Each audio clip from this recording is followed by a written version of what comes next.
Well, now that we've removed the grill out of our 71 MGB parts car here, in order to put it into the red 71 GT that got wrecked last year, it is about time to start stripping this thing for parts. Because, well, it is a parts car after all. But before we do,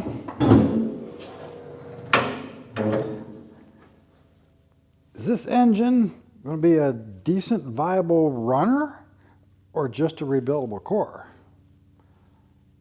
That's what we're going to find out. So at this point, I know nothing about this engine at all, other than it will turn by hand. And the guy we bought it off of took the intake carb and exhaust manifold off of it to keep for his own car. And it had a Weber, so yeah, I don't care that that's gone. So now I need to look at what it's going to take to get some power to the coil and get it cranking over, and get a set of carbs and a manifold on it, and see if we can make this thing make some noise and see what kind of oil pressure we get. Since so much of this wiring is still intact, we might get lucky enough to be able to put a battery or a jump pack in the back of it and still have power to where we need it and not have to do a bunch of creative wiring. Cross your fingers. So even though I fully charged my battery pack the last time I used it, it's been sitting just long enough. It's down, and I forgot to put it on charge this morning.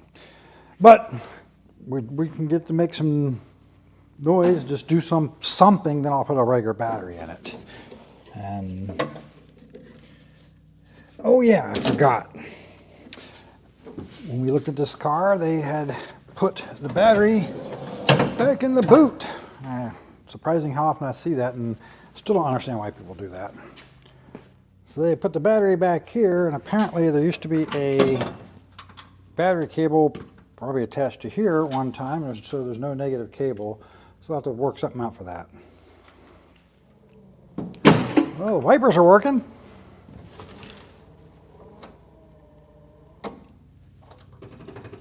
Oh my gosh, it feels...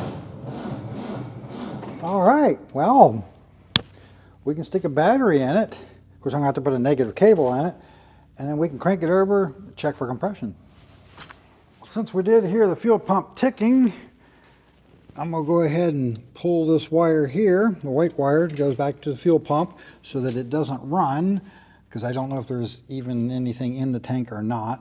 Likely there isn't, but we don't have that draw then, and no potential of spilling out any fuel if there is anything in there. Since this is a 71, it has the electric oil pressure gauge set up on it, so we can't really tell if it has oil pressure.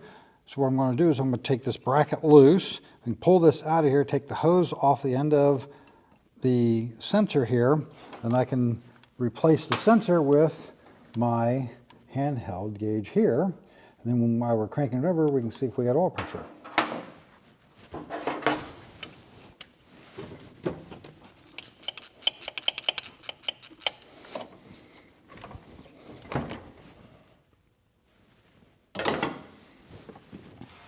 And yes, when these are original hoses, they are all actually Whitworth sizes. And believe it or not, this Harbor Freight gauge, one of the fittings that came in the kit, works perfectly for this. And yes, I was just as surprised as you may be now. So I found me a ground cable to put on there. Now this battery isn't 100% fully charged, so we'll see how well it works. But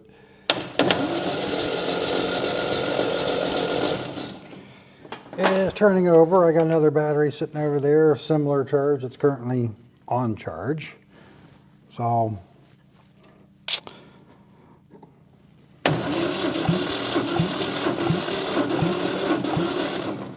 well, considering how slow it's turning over, 105 pounds compression isn't terrible. See if we can maybe put the jump pack on top of it or something, get it to do a little bit more than what we're doing, get it to spin faster so we get a more accurate reading. So just doing a quick test there, we had like 130, 145, 145, 145. That's a really good start. So what I'm going to do here is actually make sure that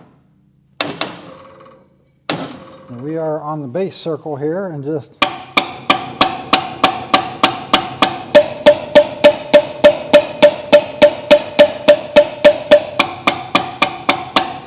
give them a few pops, make sure there's no rust on the face of the valves or the seats, since we don't know how long this thing's been sitting.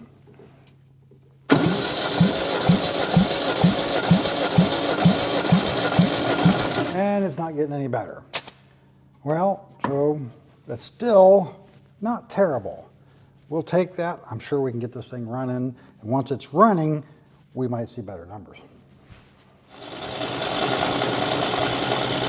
So we got oil pressure climbed up to about 22 pounds. Not terrible while cranking, not as good as we'd like to see, but at least it's got some. And I'll crank it enough till we get some coming through here before we go too much further. So now that we know we got some oil pressure and we got reasonable compression, let's see if we got any spark with the key on. I got a spark tester here. We just ground it out, put it on one of the spark plug wires, and this one hangs really nicely right there in the oil dipstick there.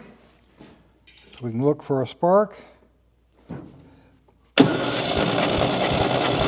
And we got nothing, which means now we got to start going back and try to, say, clean the points and do the back checking to make sure we got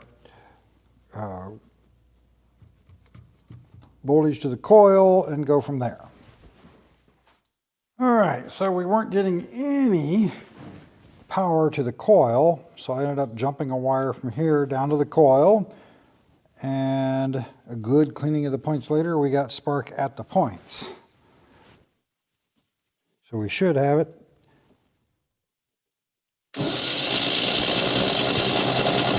So we got spark there now. Now we can move on to hanging a set of carbs and an exhaust manifold on it. There's still a gasket already in place there. That looks like it might be good enough to do what we're going to do here. And I got myself an exhaust manifold here that is the same thickness flanges as the intake manifold we're going to be putting on.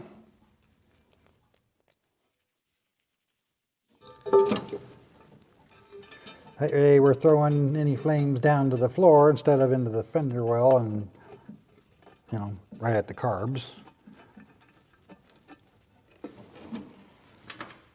We'll hang this on there, get our intake on there. Oop.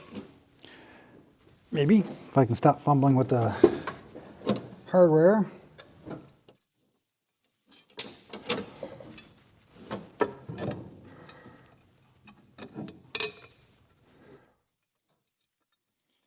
Yes, I like to use bolts on the ends down here.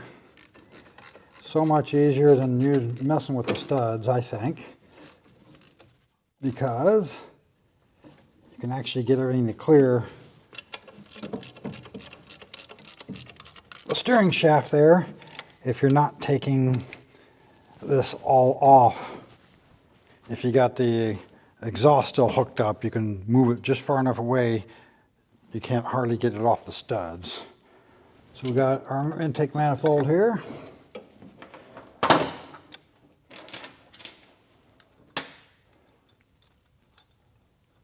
I'm going to have to find something to block that off with, since that one doesn't have a plug in it. But no big deal. So I'll finish hanging all the carbs and everything on here, and then we'll get back to you. So I got the carbs on here. This is just a set of HS4s that I'm getting ready to put on another car I'm working on. So I thought it'd be a good idea to throw them on here real quick since they're on the workbench, and I don't have to dig out something else and try to clean them up to make them work. And we're even going to cheat here, not even put the float bowls on, lids on, and just get a little bit of fuel down in these.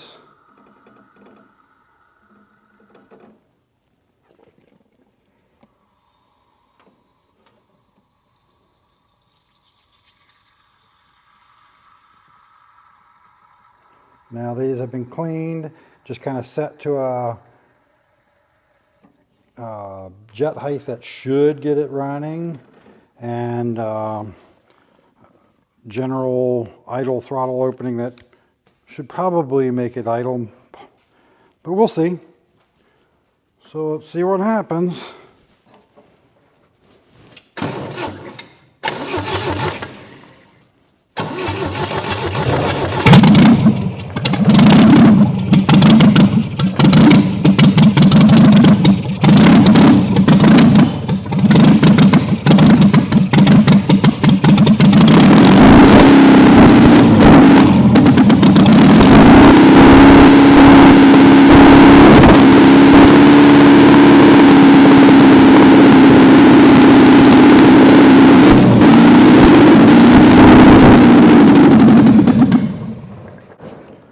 Obviously, we're running a little on the lean side, but it's running and carrying almost 70 pounds of oil pressure. So I believe we got a good engine here that would make a good runner for somebody. So we can pull this engine, keep it aside as a good running engine.